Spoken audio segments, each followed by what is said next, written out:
So the truth about what Kundalini activation actually is. Now, first of all, I'm going to say, because a lot of people from my videos, they think I am completely anti Kundalini activation.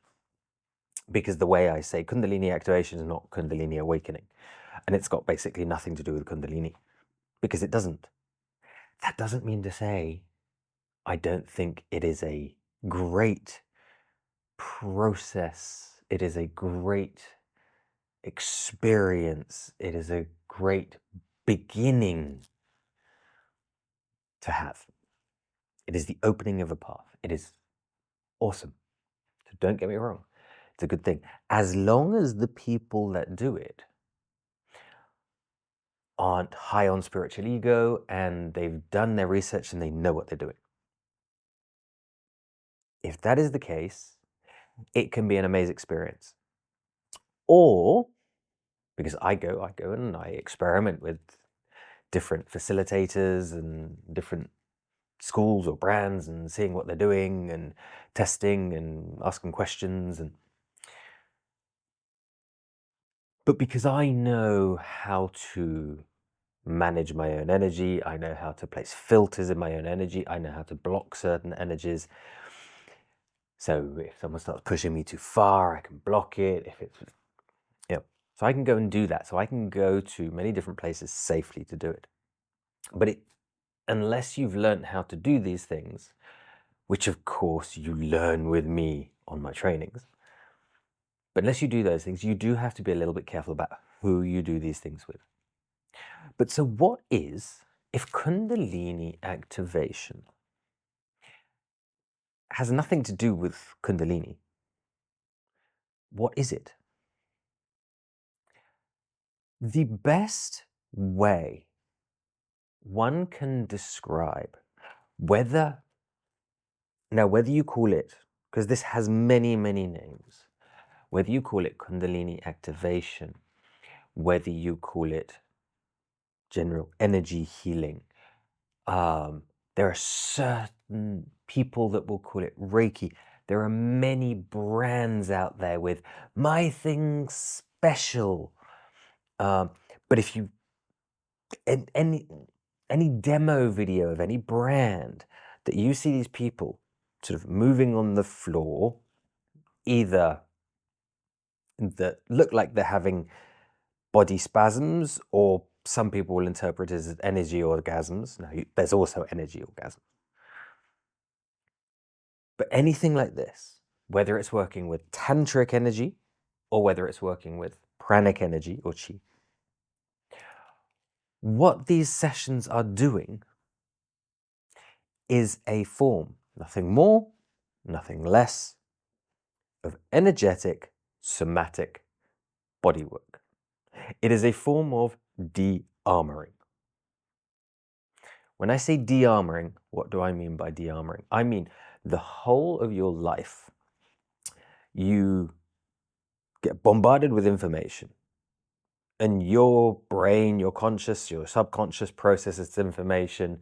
You start to create filters and beliefs, and you keep getting bombarded, and you have these experiences, these good ones and these bad ones, and it builds up what is your ego. Your ego is not a bad thing. It is your protective layer. It's there to keep you safe. Again, people think ego is a bad thing. It's not. It can do bad things trying to keep you safe, but its primary objective is to keep you safe.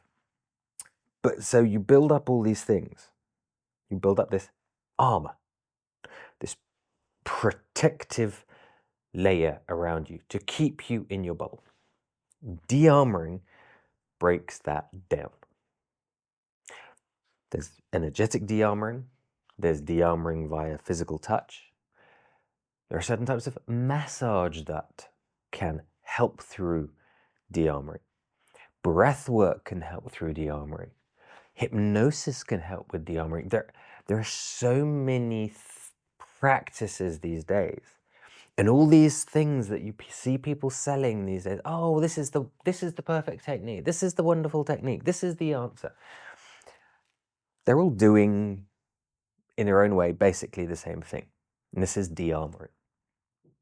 Another name for dearmoring, it's not quite the same thing, but it is the same thing, just on a psychological level. This is called hypnotherapy, because it works with dearmoring old memories, passing through them.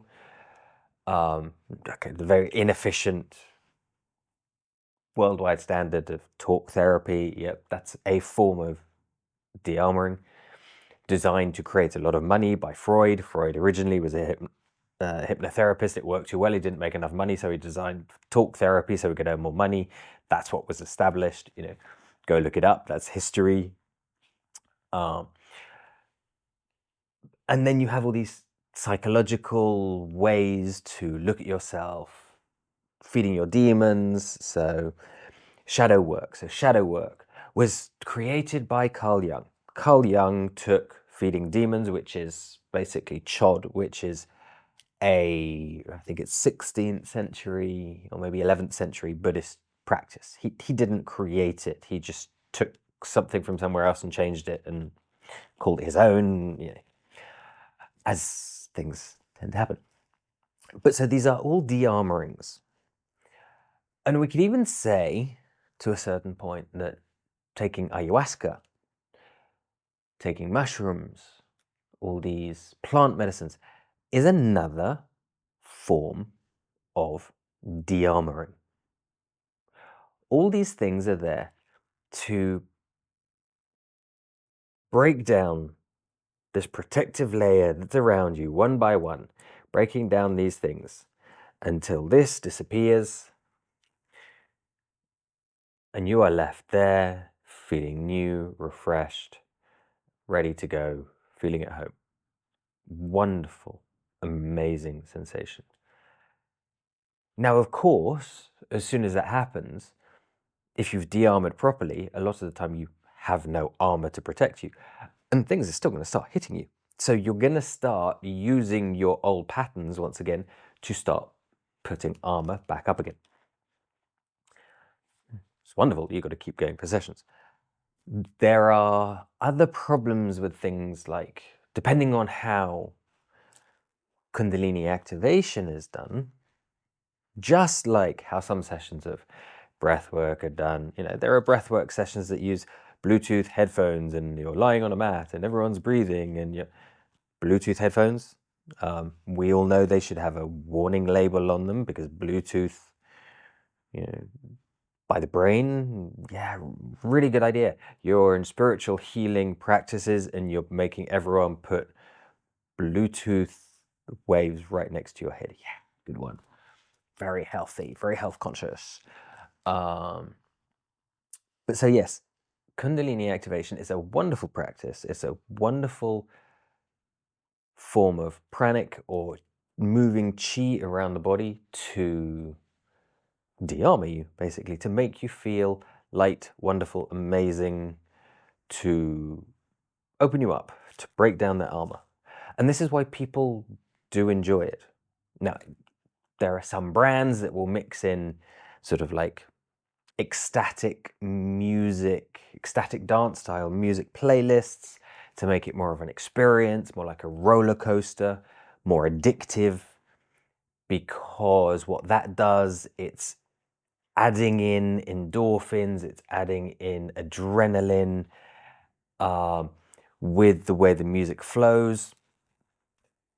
If you're in for the rush, if you're in for the adrenaline ride, you like the roller coaster, good for you. It becomes more of a experience than a de-armoring practice or a spiritual practice, but each their own. If you like that way and it works for you, go do it that way.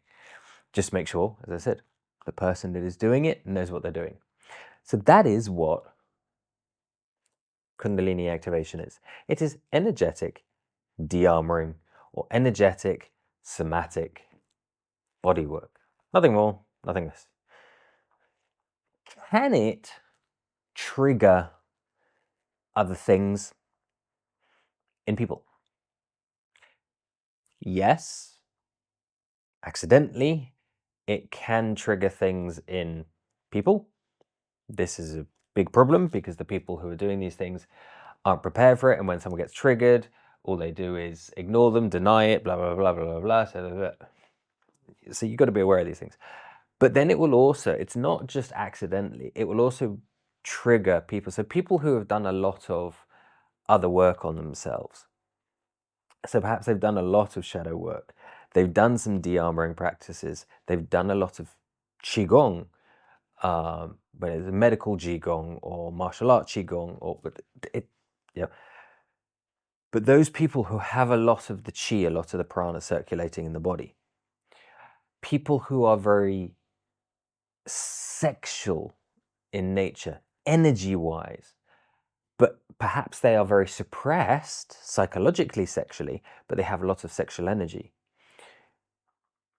Just like the people who work with a lot of qi, through these energy sessions, whatever the name it's called, it can activate, not awaken, activate these energies that they're already used to using or have naturally high within them and are suppressed psychologically, because as soon as you do the de-armoring of the suppression, that will break free.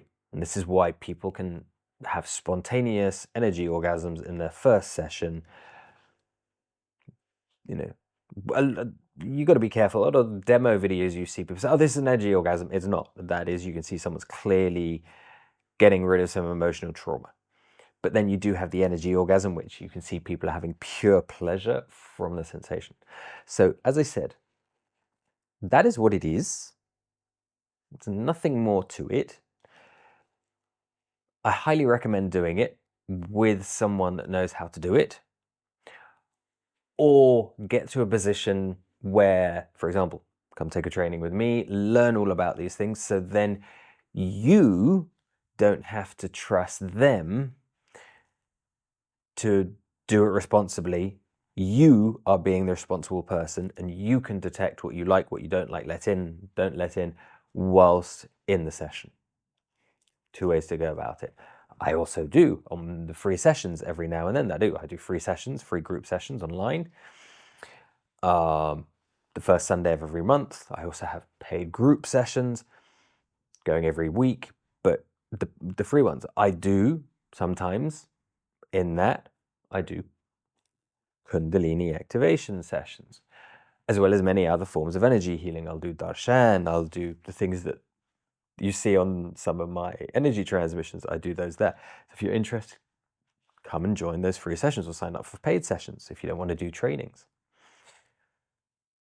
And remember to engage, always engage with videos on YouTube. If you like a video on YouTube, remember to engage with it. Give it a like, share it with someone, write a comment, so you get more from that person and you see more of their videos when they come out. It's the best way to do it. Obviously, hit the subscription button, subscribe, hit the notification button, but the best way is to engage with every one of their videos. So if you've liked this video, I encourage you to go and check out other videos on my channel. I have over 200 videos on this channel. I get so many people that watch one of my videos and comment about something. Say, oh, you said this is wrong, or no, this is not like this. And it's like, they want me to put 25 years of experience and every single tiny little bit of knowledge I have into an 8 or 10 minute video every single time. And if I don't say this, then like, well, yeah, but you didn't say this. It's like, well, go check out the other videos on my channel before you start saying what I have said and don't say, and what I do know and don't know. Yeah, that's right. But well, you know, people will be judgmental. See you in another video.